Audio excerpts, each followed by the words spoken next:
المومنین سیدہ عائشہ رضی اللہ تعالی عنہا فرماتی ہیں کہ حضور علیہ السلام کو رمضان المبارک کے بعد سب سے زیادہ روزے شعبان المعظم میں رکھتے ہوئے دیکھا ہے۔ ماہ شعبان میں رمضان المبارک کا شدت سے انتظار کرنا، اس کی ہمیں ترغیب دی گئی ہے، بلکہ رجب کا چاند طلوع ہوتے ہی یہ دعا مانگا کرتے تھے میرے اور آپ کے آقا و مولا کہ اللہ ہمیں شعبان تک اور پھر رمضان المبارک تک پہنچا دے۔ اس مہینے کا آنے والے موسم نور کا استقبال کرنا، اس کے شوق میں بے تابیوں کا اظہار کرنا، یہ اللہ جل شانہ کے ساتھ محبت کی علامت ہے۔ شعبان المعظم کے دن گن گن کے گزارے جائیں کہ اتنے دن رہ گئے ہیں رمضان المبارک میں، اب اتنے دن رہ گئے ہیں رمضان المبارک میں۔ انسانی ذہن میں یہ سوال پیدا ہو سکتا ہے کہ متعینہ وقت پر تو اس مہینے نے آنا ہی ہے، اور اگر زندگی موجود رہی تو اس کو پا ہی لیں گے،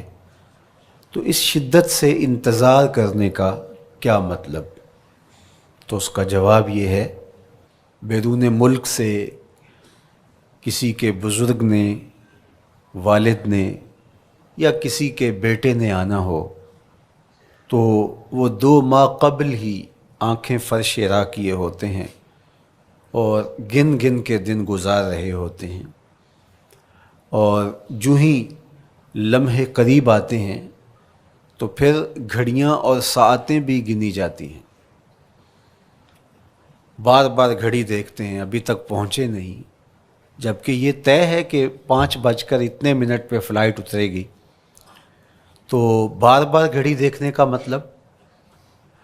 لاہور سے 2 گھنٹے یہاں گجرانوالہ میں پہنچتے ہوئے لگیں گے، لیکن ہر 10 منٹ کے بعد کہ ذرا پتہ کرو کہاں تک پہنچے ہیں۔ کیا مطلب اس کا؟ مطلب اس کا یہ ہے کہ جب سینے میں کسی کا انتظار رکھا ہوا ہو تو پھر بے تابیاں، بے چینیاں، اضطراب موجود ہوتا ہے۔ ہم دنیا کے لوگوں کے ساتھ جو ربط و رشتہ رکھتے ہیں اس کے مطابق ان کا انتظار ہوتا ہے۔ کچھ آنے والے ایسے بھی ہوتے ہیں جنہوں نے ہمیں بتایا ہوتا ہے کہ فلاں دن ہم پہنچیں گے، اور وہ دروازے پہ دستک دے رہے ہوتے ہیں اور ہم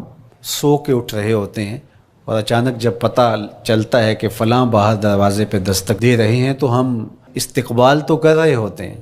لیکن ہمارے ذہن میں یہ بھی ہوتا ہے وہ میں بھول گیا، تو اب تو یہ کام بھی میرے ذمے ہے، تو مجھے یاد آ گیا ہوتا۔ تو جن لوگوں کے لیے دل میں محبتوں کی جگہ ہو تو ان کے لیے پھر سارے کام مؤخر کر کے ان کے استقبال کیے جاتے ہیں۔ یہ مہینہ اللہ کی رحمتوں کا موسم بہار ہے، چھم چھم رحمتیں برستی ہیں، انوار اترتے ہیں، گناہگاروں کو آتش دوزخ سے نجات بخش دی جاتی ہے۔ تو اس کا استقبال کرنا، اس کے لیے انتظار کرنا، گن گن کے دن گزارنا، لمحے اور ساعتیں بسر کرتے ہوئے بار بار ماہ سیام کا ذکر کرنا، یہ اس مہینے کے ساتھ محبت کی دلیل ہے، اور اس مہینے کے ساتھ محبت اللہ سے محبت کی دلیل ہے۔ اس لیے اس مہینے کا استقبال کرنا، اس کے لیے تیاری کرنا، اپنے گھر کو صاف کرنا، اس کے لیے اپنی اولاد کے دل میں شوق پیدا کرنا اور ماحول پہلے پیدا کرنے کی کوشش کرنا، تاکہ جو ہی یہ ماہ جلوہ گر ہو تو روزہ رکھنے کا مزاج پیدا ہو چکا ہو، تلاوت کلام مجید کا مزاج پیدا ہو چکا ہو، دیگر نوافل اور اچھے اعمال بجا لانے کی عادت پڑ چکی ہو۔ تو شعبان میں ہی اس کی تیاری ہوتی ہے تاکہ رمضان المبارک آتے ہی ہم پوری طرح سے مستعد اور فعال ہو کر کے اس مہینے کی برکتوں کو سمیٹ لے۔ اللہ کے محبوب علیہ السلام نے ارشاد فرمایا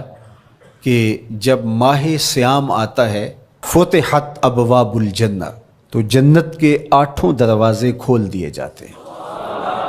جنت تو اللہ جل شانہ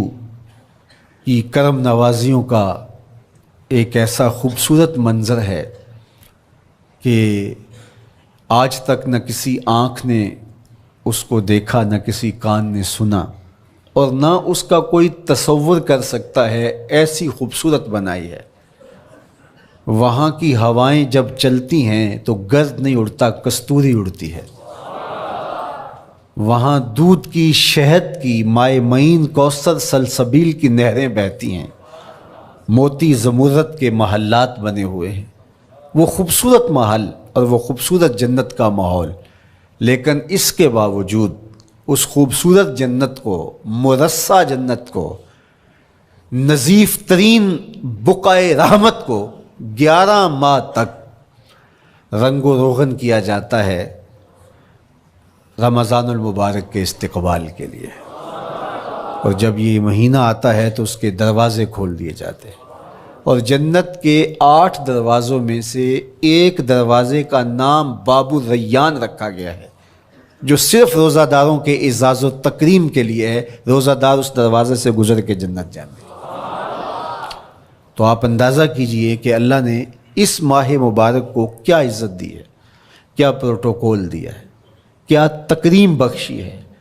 کہ نبیوں کا امام، امام المرسلین، خاتم الانبیاء، محبوب خدا اس مہینے کے لیے منتظر رہتے کہ یہ مہینہ آنے والا ہے، یہ مہینہ آنے والا ہے۔ حضرت سیدنا سلمان فارسی رضی اللہ تعالی عنہ فرماتے ہیں کہ شعبان کی آخری تاریخ کو حضور نے ایک خطبہ ارشاد کیا۔ بعض علماء نے کہا کہ یہ شعبان کا آخری جمعہ تھا، یا ہو سکتا ہے کہ آخری جمعہ 29 شعبان کو ہی ہو۔ تو رمضان المبارک سے قبل حضور نے یہ خطبہ ارشاد کیا، جو مختلف کتب احادیث میں موجود ہے۔ یا ایھا الناس، اے لوگو، قد اظلکم شہر عظیم، اللہ نے تمہارے اوپر ایک بہت پاکیزہ، پر نور، عالی مرتبت مہینہ سایہ فگن کر دیا ہے۔ شہر فیہ لیلۃ خیر من الف شہر، اس مہینے میں ایک ایسی رات ہے جو 1000 مہینے سے بہتر ہے۔ جعل اللہ صیامہ فریدہ و قیام لیلۃ تطوع، اس مہینے کے دن کے روزے فرض قرار دیے گئے اور راتوں کا قیام نفل بنایا گیا۔ تراویح کی صورت کے اندر راتوں کے قیام کا ماحول پیدا ہوتا ہے، صلاۃ اللیل پڑھی جاتی ہے، نوافل پڑھے جاتے ہیں کثرت کے ساتھ۔ یہ اس مہینے کی شانیں ہیں، یہ اس مہینے کی رونقیں ہیں۔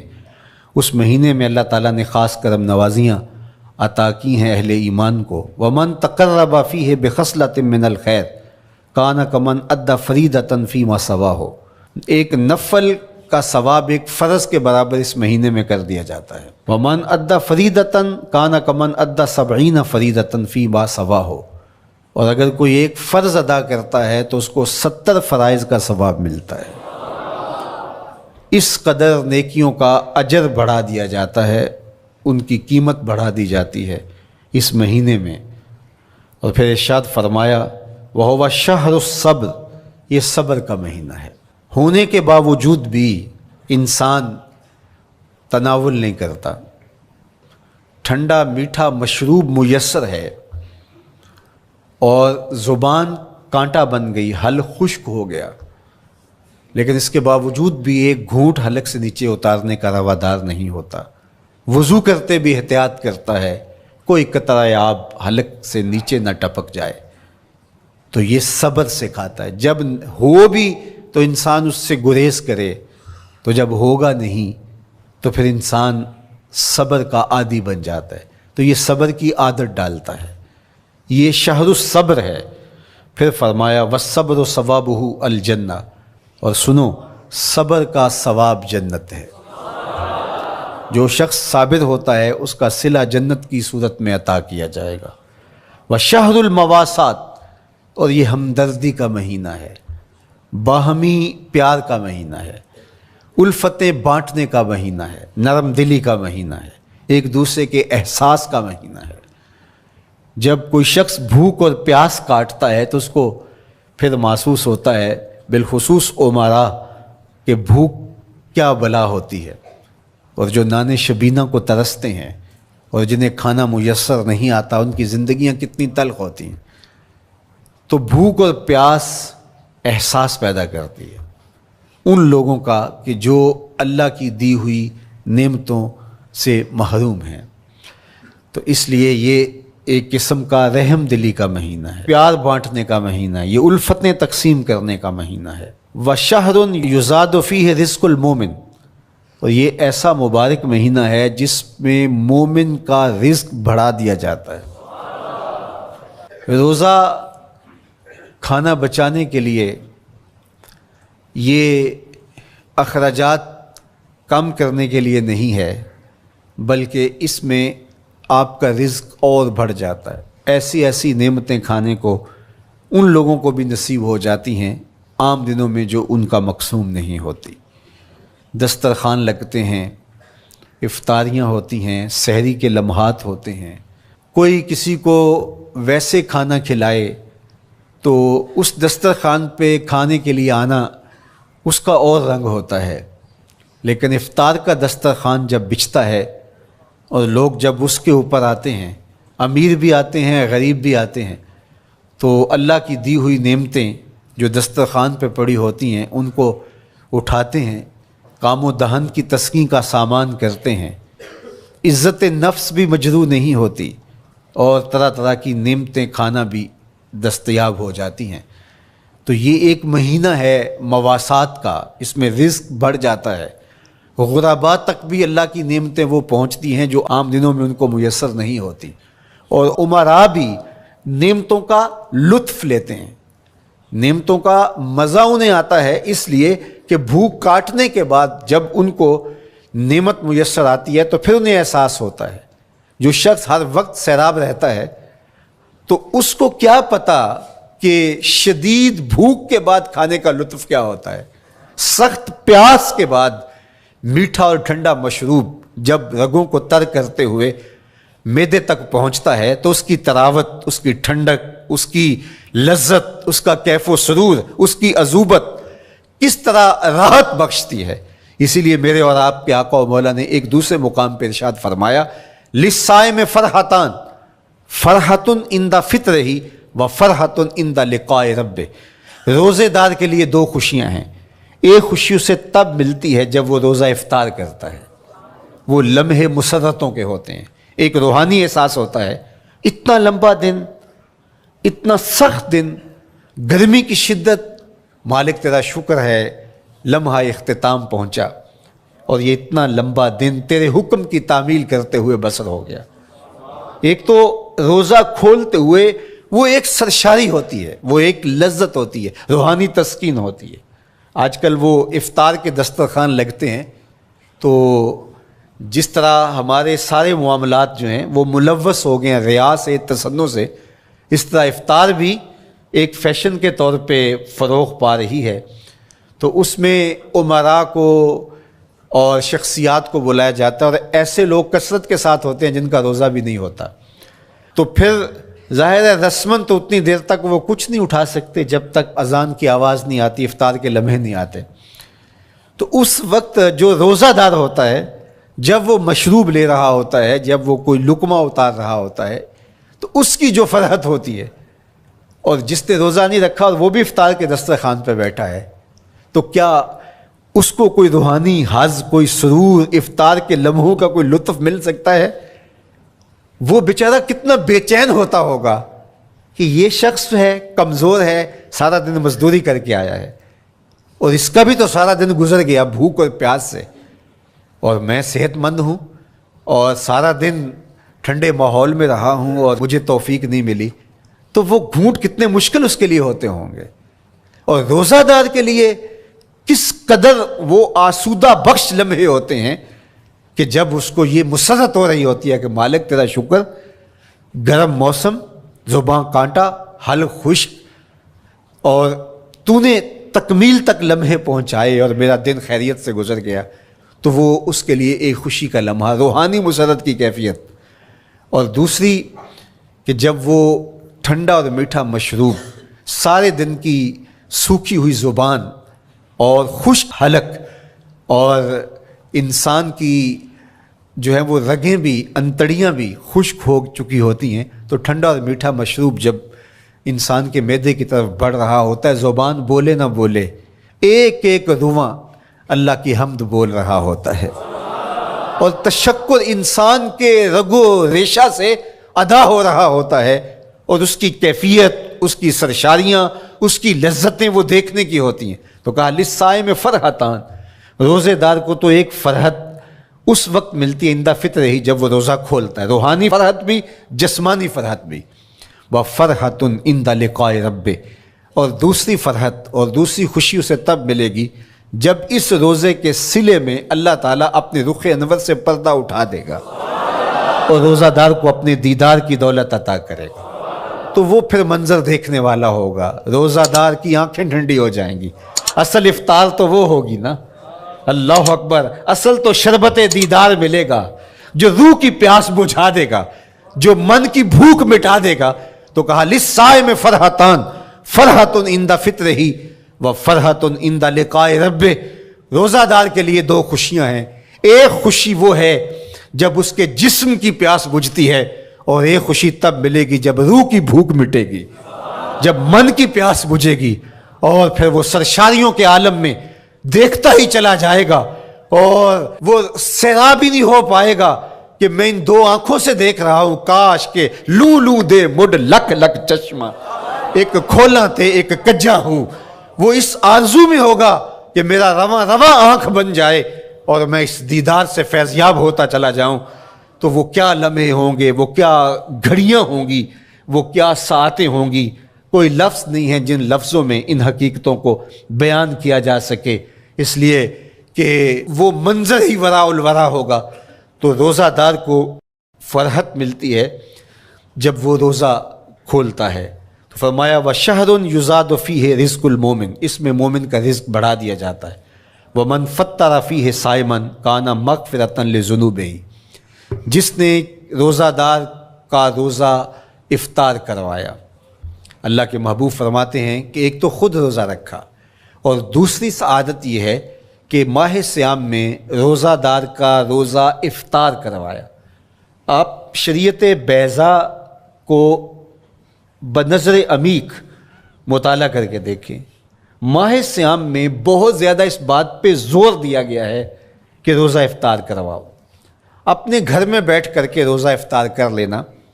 یہ بھی سعادت مندی ہے، روزہ نصیب ہو جائے، لیکن اس بات پہ بہت زور دیا گیا ہے ماہ صیام میں کہ ایک ماحول پیدا ہو، لوگوں کو افطار کروائیں تاکہ تمام لوگوں تک اللہ تعالیٰ کی نعمتیں پہنچیں، اور لوگوں تک جو ہے وہ رمضان المبارک کی برکتیں پہنچیں۔ تو ارشاد فرمایا وَمَنْ فَطَّرَ فِيهِ صَائِمًا، جس نے روزے دار کا روزہ افطار کروایا، کَانَ مَغْفِرَةً لِذُنُوبِهِ، تو وہ افطار کروانے والوں کے گناہوں کی بخشش کا ذریعہ بن جائے گا، یہ افطاری گناہوں کی مغفرت کا سبب بن جائے گی۔ وَعِتْقَ رَقْبَتِهِ مِنَ النَّارِ، اور آتش دوزخ سے گردن کی آزادی کا مجدہ جاں فضا بن جائے گا یہ امر کہ اس نے کسی کا روزہ افطار کروایا۔ وَقَانَ لَهُ مِثْلُ أَجْرِهِ مِنْ غَيْرِ أَنْ يَنْقُصَ مِنْ أَجْرِهِ شَيْءٌ، اور روزہ افطار کروانے والے کو روزہ رکھنے والے جتنا اجر ہی دیا جائے گا، لیکن روزہ رکھنے والے کے اجر میں بھی کوئی کمی نہیں واقع ہوگی۔ جتنا اس نے سارے دن کی بھوک اور پیاس کاٹ کر کے، تکلیف اٹھا کر کے روزہ رکھا، جس نے شام کو اس کو افطار کر دیا، اتنا ہی ثواب اس کو عطا کر دیا جائے گا، اس کا اجر کم کیے بغیر۔ اللہ اکبر، یہ امت کے لیے اللہ نے کیا پیکج دیا ہے، کیا کرم نوازیاں ہیں اس امت کے لیے۔ آقا کریم نے ارشاد فرمایا ایک شخص صبح سے لے کے ظہر تک مزدوری کرتا ہے، اس کو 1 قیراط دیا جاتا ہے، اور ایک شخص ظہر سے لے کر عصر تک مزدوری کرتا ہے، اس کو بھی 1 قیراط دیا جاتا ہے، اور ایک عصر سے لے کر مغرب تک مزدوری کرتا ہے، اس کو 2 قیراط دیے جاتے ہیں۔ فرمایا پہلی مثال یہود کی ہے، دوسری مثال نصارہ کی ہے، اور تیسری مثال میری امت کی ہے۔ یہودیوں نے اور عیسائیوں نے اس پہ اعتراض کیا کہ ہمارا اجر کیوں تھوڑا ہے؟ تو میرے اور آپ کے آقا و مولا نے فرمایا تمہارا تھوڑا نہیں، ہمارا زیادہ ہے۔ آج کل اگر 1000 روپیہ مزدوری چلتی ہو مزدور کی، تو کوئی شخص صبح سے شام تک ایک شخص سے مزدوری کروائے اور 1000 روپیہ دے دے، اور دوپہر کو اڈے سے جا کے ایک مزدور اور لے آئے، شام کو اس کو بھی 1000 روپیہ دے آئے، اور ایک شخص کو عصر کے وقت لائے اس کو 2000 روپیہ دے دے، تو 1000 والا کہے کہ میرے سے زیادتی ہوئی ہے، تو اس سے زیادتی تو نہیں ہوئی، اسے تو پوری مزدوری دی گئی ہے، اب اس پہ مہربانی ہوئی ہے، اس پہ رحمت ہوئی ہے۔ تو کہا یہود اور نصارہ کی یہ مثال ہے، ایک صبح سے ظہر تک مزدوری کرے اس کو 1 قیراط، ایک ظہر سے عصر تک مزدوری کرے اس کو بھی 1 قیراط، اور تیسرا بہت تھوڑا وقت عصر سے مغرب تک مزدوری کرے اس کو 2 قیراط۔ کہا یہ امت محمدیہ علی صاحب الصلوات کو دیا گیا نور ہے۔ تو ایک شخص نے سویر سے لے کر شام تک روزہ رکھا، بھوک کاٹی، پیاس کاٹی، سخت شدت کی گرمی سہی، اور ایک شخص نے شام کے وقت اس کو روزہ افطار کروا دیا۔ اور سنو حضور علیہ الصلوۃ والسلام کا فرمان، جب حضور نے فرمایا کہ اس کو پورا اجر ملے گا پہلے کے اجر کو کم کیے بغیر، تو صحابہ کا تو دل تڑپنے لگا کہ یہ کتنی بڑی بات ہے۔ اب آپ جانتے ہیں کہ یہ زمانہ ایسی معاشی خوشحالیوں کا نہیں تھا، لوگوں کے پاس تو نان شبینہ بھی میسر نہیں ہوتا تھا، تو صحابہ نے جو سوال کیا، قالوا یا رسول اللہ صلی اللہ علیہ وسلم، انہوں نے کہا اے اللہ کے پیارے رسول صلی اللہ علیہ وسلم، لیسا کلنا یجد ما یفطر الصائم، ہم میں سے تو ہر بندہ یہ طاقت نہیں رکھتا کہ روزہ دار کو روزہ افطار کروا دے، تو یہ اتنی بڑی سعادت، تو یہ تو پھر اہل زر ہی یہ سعادت حاصل کر پاتے ہیں، ہمارے جیسے لوگ تو پھر جو مال و دولت نہیں رکھتے تو وہ تو پھر یہ سعادت نہیں حاصل کر پائیں گے۔ تو میرے اور آپ کے آقا و مولا نے کیا فرمایا؟ قال، حضور نے ارشاد فرمایا یؤتی اللہ ھذا الثواب، یہ ثواب اللہ اسے شخص کو بھی عطا کرے گا، من فطر صائما علی مزقۃ لبن او تمرۃ او شربۃ من ماء، فرمایا کہ یہ اجر اللہ اس کو بھی عطا کرے گا جس نے کسی کا روزہ 1 گھونٹ دودھ سے کھلوا دیا، یا 1 کھجور سے کھلوا دیا، یا پانی کے 1 گھونٹ سے اس کا روزہ افطار کروا دیا۔ لازمی نہیں ہے کہ دسترخوان سجا ہو، انواع اقسام کے کھانے پڑے ہوں، اور وہ افطاری ہی افطاری قرار پائے گی۔ جس نے کسی کو وہاں باہر ٹوٹیوں سے پانی کا گلاس بھر کے، کٹورا بھر کے سادہ پانی بھی پیش کر دیا تو اس کو بھی ثواب مل جائے گا۔ کتنا ثواب ملے گا؟ پورا روزہ رکھنے کا ثواب اس کو ملے گا۔ کتنی رحمتوں کی لوٹ سیل لگی ہے، کوئی ایسے بھی بانٹتا ہے، کوئی ایسے بھی کرم نوازیاں ہوتی ہیں، لیکن میرے رب کے خزانے کتنے کھلے ہیں۔ میں نے مدینہ المنورہ میں ایک شخص کو دیکھا کہ وہ روزے کے وقت وہاں سے ہی گلاس لیتا اور زمزم سے بھرتا اور روزہ داروں کے آگے رکھتا چلا جاتا، اور روزانہ اس کا یہ عمل ہوتا، نماز عصر کے بعد شروع ہوتا، جتنی اس کی پہنچ ہوتی ہر ایک کے آگے رکھتا چلا جاتا، پانی بھی وہاں سے لیا، گلاس بھی وہاں سے لیا۔ اللہ اکبر! فرمایا دودھ کا 1 گھونٹ یا پانی کا 1 گلاس یا 1 کھجور اس نے کسی کو پیش کی اور اس نے اس سے روزہ کھولا، اللہ کے محبوب فرماتے ہیں پہلے کے اجر میں بغیر کسی کمی کے اس کو پورا ثواب روزے کا نصیب ہوگا۔ اللہ اکبر! اب سنو، پھر حضور نے ارشاد فرمایا ومن اشبع صائما، اور جس نے صحیح اہتمام کے ساتھ روزے دار کو اچھا کھانا کھلایا، اچھی پرتکلف افطاری دی، سقاہ اللہ من الحوض شربتا لا یظمأ حتی یدخل الجنہ، اس کو حوض کوثر سے ایسا جام ملے گا کہ اس کو کبھی پیاس نہیں ملے گی یہاں تک کہ جنت میں چلا جائے گا۔ اللہ اکبر! اس کو کوثر کے جام نصیب ہوں گے حشر کی گرمی میں، اور آپ کو معلوم ہے، علماء سے آپ نے بارہا سنا ہوگا کہ جام کوثر جس نے ایک بار پی لیا پھر 50,000 سال کے دن میں اس کو دوبارہ پیاس نہیں لگے گی۔ یہ جام کوثر کی خصوصیت ہے۔ فرمایا وَهُوَ شَهْرٌ أَوَّلُهُ رَحْمَةٌ، یہ وہ مہینہ ہے جس کے پہلے 10 دن رحمت ہیں اور اس کا درمیانی عشرہ مغفرت ہے، وَآخِرُهُ عِتْقٌ مِّنَ النَّارِ، اور اس کا آخری عشرہ جو ہے وہ آتش دوزخ سے نجات کا ضامن ہے۔ فَاسْتَكْثِرُوا فِيهِ مِنْ 4 خِصَالٍ، کہا کہ 4 کام اس مہینے میں کثرت کے ساتھ کرو۔ خصلتان ترضون بہما ربکم، 2 کام تو وہ ہے جس سے تم اپنے رب کو راضی کرو گے۔ وخصلتان لا غنا بکم عنہما، اور 2 کام ایسے ہیں کہ ان سے بے نیاز نہیں ہو سکتے، تو وہ تمہیں کرنے پڑیں گے۔ اما الخصلتان اللتان ترضون بہما ربکم، وہ 2 خصلتیں، 2 کام جن کے ذریعے سے تم اپنے رب کو راضی کر سکو۔ فشہادت اللہ الہ الا اللہ، وہ گواہی دینا ہے لا الہ الا اللہ۔ وتستغفرونہ، اور تم کثرت سے استغفار کرو، اللہ سے بخشش مانگو۔ یہ 2 کام تم نے کرنے ہیں۔ وَأَمَّا الْخَصْلَتَانِ اللَّتَانِ لَا غِنَىٰ بِكُمْ عَنْهُمَا، اور وہ چیزیں جن کے بغیر تمہیں چارہ نہیں ہے۔ فَتَسْأَلُونَ الْجَنَّةَ وَتَعُوذُونَ مِنَ النَّارِ، اللہ سے جنت طلب کرو اور دوزخ سے پناہ مانگو۔ تو یہ 2 کام جو تمہاری ضرورت ہے تم اس مہینے میں کثرت کے ساتھ کرو۔ تو یہ مہینہ رحمتوں کی لوٹ سیل کا مہینہ ہے، یہ کرم نوازیوں کے امٹتے ہوئے دھارے ہیں، یہ سیل رحمت ہے جو کہ من کی سیرابی کا سبب اور ذریعہ ہے۔ خوش نصیب ہیں جو ماہ صیام کو خوبصورتی کے ساتھ بسر کرتے ہیں، اس کے آنے سے پہلے استقبال کرتے ہیں، گھروں میں صفائی کریں، اہتمام کریں، مساجد میں اہتمام کریں، تاکہ بچوں میں یہ شوق پیدا ہو کہ ماہ صیام آ رہا ہے۔ جب ہم بچے تھے تو ہمارے والدین رمضان المبارک سے قبل ہی رمضان المبارک کی تیاریاں شروع کر دیا کرتے تھے۔ اس وقت گھر میں شربت تیار ہوا کرتے تھے گڑ کے، اور وہ پہلے ہی مائیں گھر میں تیاری کرنا شروع کر دیا کرتی تھی۔ ایک شوق پیدا کرنا مقصود ہوتا ہے۔ تو کچھ چیزیں ایسی ہیں کہ آرڈر لکھیں اور 1 سیکنڈ میں گھر پہنچ جائے، لیکن کچھ چیزیں یہ جو ہے وہ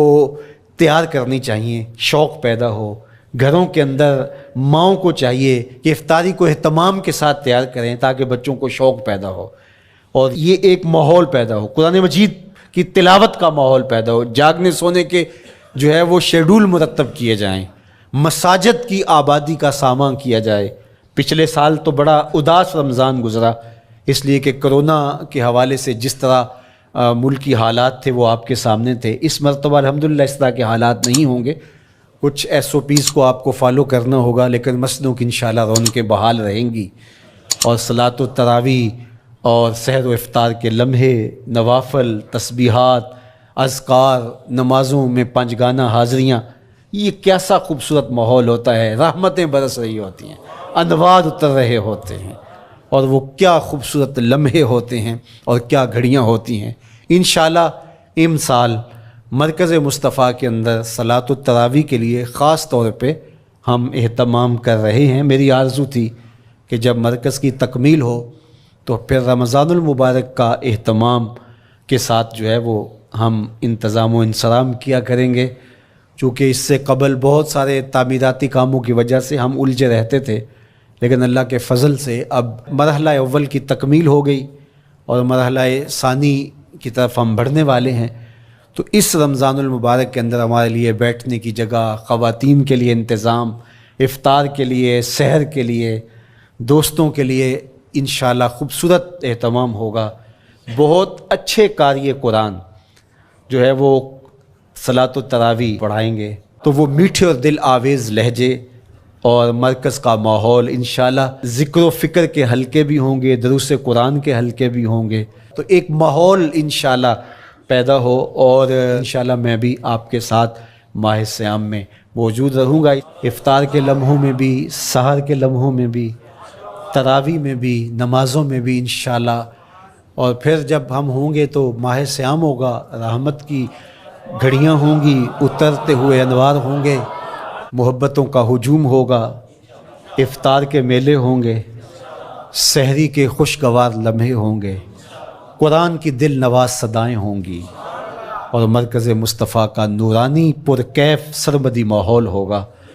اور ہم اپنے رب سے اس کی رحمتیں طلب کریں گے۔ اللہ ہم سب کو اپنی پناہوں کا حصار دے۔ والسلام علیکم ورحمۃ اللہ۔